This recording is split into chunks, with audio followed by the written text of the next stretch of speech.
Never have enough time to play it all. You know everybody wants to walk in someone else's shoes. Everyone's forgot who they are. Such a crime to waste his time away. Such a low-down guy. Hello, welcome back to Otter Creek in Rio Grande. So this will be track planning video 5. If you've watched the channel for a while, then you might see a pattern that at the end of every major accomplishment, so to speak, I like to revisit the track plan. I do this for a couple different reasons.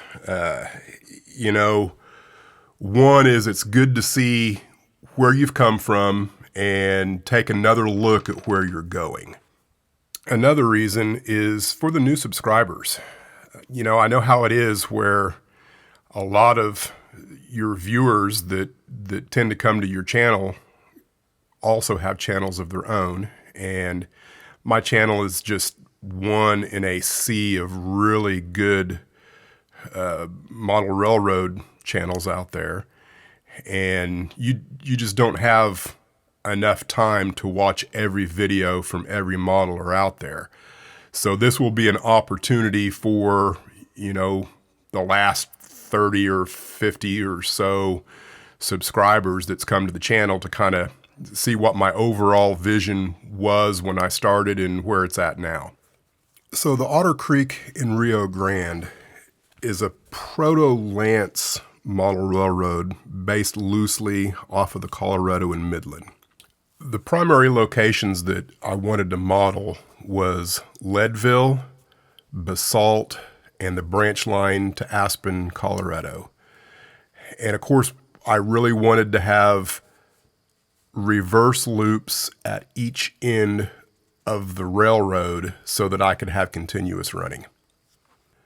Now, when I say it's going to be modeled loosely after the Colorado and Midland, I mean really loose, because my railroad is going to be narrow gauge and the Colorado and Midland was standard gauge. So for me, the biggest reason why I chose to go Proto-lance and not do a prototype was because I kind of know my personality, and if I would have chosen to try and do a prototype, I think I would have driven myself crazy with trying to get things too right. So by kind of creating my own fictitious railroad, I have the freedom to do whatever the heck I want to do and not be limited by any one structure or, what type of car ran where and when, and all the things that come along with serious prototype railroading. The Otter Creek in Rio Grande, similar to John Allen's Gory and Defeated, will probably have a fictitious history that might involve a few fictitious characters and things like that. I haven't really got into developing the history, but, at some point, the space-time continuum, if you will diverge from real history, and it's going to involve the Denver and Rio Grande taking over ownership, or at least a part ownership, and creating a division that had its own reporting marks and things along those lines. Now, whoever the fictitious railroad baron is that took over, majority shares of the Otter Creek and Rio Grande, I figure that all happened as a result of an argument about whether or not it should be standard gauge or narrow gauge, and the winner of that argument with the deepest pockets won, and they went with narrow gauge. I'm going to throw up the track plan here just to kind of point out some of the differences that occurred as a result of actual construction. So the biggest changes happened right in this area. So if you've watched the channel up to this point, you'll know that what I ended up doing here is bringing this track on into here and beginning my loop out here, which was a much better idea than what I had going on in here anyway. What that allowed me was to have an area in this section of the railroad that will be visible. So I ended up with more visible track than I would have. And it also made it a little easier for me to gain the grade up here to what is Silver Gulch. You can see I've changed the name of these towns so many different times, it's not even funny.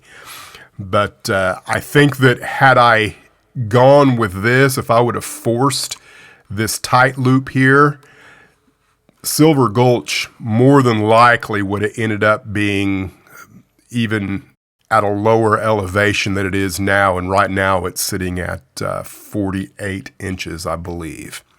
So that was one major concession. And then the other major concession is how, and that's not really a good rendition. Here we go. How all of this area ended up working out. And I think I could have forced this to come out more precise and closer to the track plan than what it did in reality.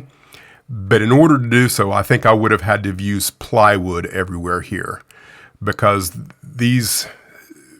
it just was extremely difficult to get all of this manhandled with the spline and everything. And I'm grateful for Claude coming out and helping me. But it didn't work out this way at all. And so what happened, as I've mentioned in a previous video, is that it pushed this area here out into my aisle space.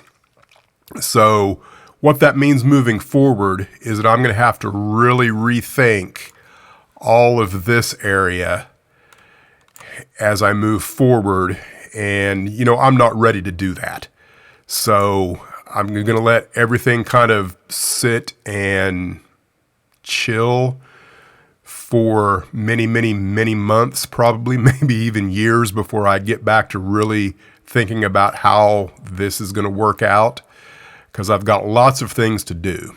But that's where I'm at now as far as the track plan goes. Everything else that I've done in here, going all the way back to the staging yard to this point here, with the exception of this area, has pretty much worked out almost to the inch of how I envisioned it to be.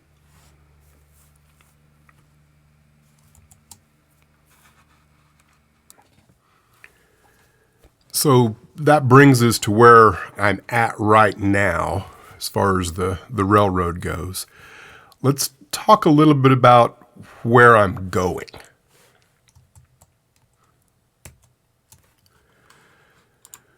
So I'm a big fan of writing things down, and I like to go back and revisit a few things from time to time to make sure that I'm still tracking with what my original goals were.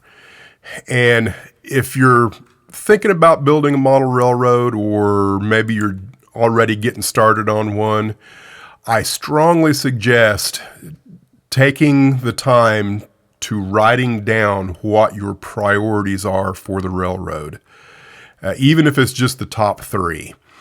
And, I'm not going to go into any great detail, talking about any of these things. I'm pretty sure I've already done that in a previous video. You can go back and watch those if you want to know. But bottom line, I'm a modeler first and a railroad enthusiast second.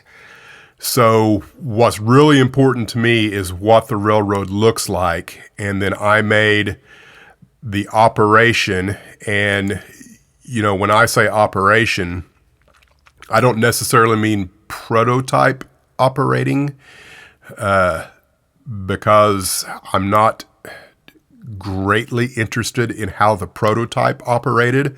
I want to be able to operate and swap cars and do things that a real railroad would have done, but I'm not going to get wrapped around any axles of making sure that I'm doing it the way the prototype did.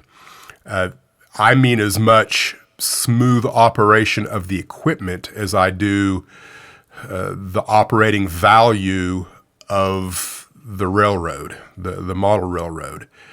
And of course, you can't have good running equipment if you don't have solid bench work and solid track work. So these three things right here were absolutely on the very top of my list, because nothing takes you out of the moment of running your trains or operating your trains than shoddy track work and having to bring in the 050 to constantly make a locomotive move. So that's all I'm going to say about that. But don't let yourself be fooled in what your priorities are. If you're a guy that knows that you're going to love operations, then by all means do all the research and don't let anyone knock what you're doing right now and say, oh, but you could do this instead, or whatever the case may be. Rule number one at your railroad, just make sure that you know what you want out of your railroad before you put a lot of time and energy into it. So I broke down early on how I was going to tackle this multi-year project by breaking it down into 3 phases. And who knows, I may end up with a 4th and 5th phase before it's all said and done. But phase 1 to me was completing the layout room, the building itself. If you go all the way back to video 1 of the Otter Creek and Rio Grande, you'll see that I started with concrete floors and metal, at a metal building. And while I was doing that, I also wanted to make sure that I completed an 8-foot by 2-foot section of model railroad to a high degree, just so I would know exactly what it would take. And I'm very glad I did that. It took me about a year. I'm not entirely sure, because I was working on both of these things at the same time. So back then, I was working 5 12-hour shifts with 3 days off. 2 of my work days, I guess I say work days, 2 of my days off, I worked on the building. And the other day, I worked on the time saver. And sometimes I worked all 3 days on the building because the building was the priority at that time. Now, as I move forward, I'm now in phase 2. And phase 2 is the completion of the peninsula all the way to what will be Maroon Creek. And I've got kind of 4 major areas there. I've got the track work to the Maroon Creek, which is kind of the next priority because I've got the bench work completed. The next priority after that is completion of structures and or mock-ups, because I am going to make some mock-ups. And then the last kind of thing is to get all of the major scenery components, the hard shell, if you will, completed all the way up to where my workbench is. And I figure this is going to be probably, at least a year to get to this point. Who knows? It could be 3 years, maybe 5. I don't know. But the bottom line is I'm not going to work anything beyond the workbench until after I've completed all of this stuff. Now, the way I view this, all these things are kind of interleaved with each other. I don't want to permify. Is that a word? Permify? I don't want to make any of the track work permanent in the Silver Gulch area until I've got enough mock-ups that I feel comfortable I know where everything needs to go. And that's the same thing for Silver Gulch, or Frying Pan, rather. You know, I want to make sure that I've got enough mock-ups that when I actually go to do the track work, that I feel comfortable that everything's the way I want it scenery-wise. Because remember, all of this is as much visual for me as it is track work type stuff. So as I move forward, I still have 3 days off. And so I plan on working probably 2 days on track work, and then a third day on structures and or mock-ups. And how all of this stuff works with itself is kind of yet to be seen, but because initially the track work, you know, is going to take a lot of time, and eventually I'll have the track work completed, and then I can really kind of focus more on structure builds. And then, of course, once I get enough structure builds completed, then I can really start working on the scenery, and that's where all the fun begins. So what that means for the channel is I may do a video based on track work all on its lonesome, and then maybe other videos based just on structures. I'm not entirely sure how it's all going to work out, but I plan on kind of taking a divide and conquer approach to doing some track work and some structure work divided in a 2-to-1 ratio. And then at some point that 2-to-1 ratio will probably flip from track work to structure work. And then when it's all said and done, I will be working largely on scenery, you know, months and months from now. So that's where I'm at, and that's where I'm going. I'd like to thank all of my subscribers. I really appreciate all the views that I get. I'm up to 903 subscribers, I think, as I filmed this particular video. Thank you very much, and stay tuned. Lots more to do on the Otter Creek and Rio Grande. Stay tuned, like, share, and subscribe.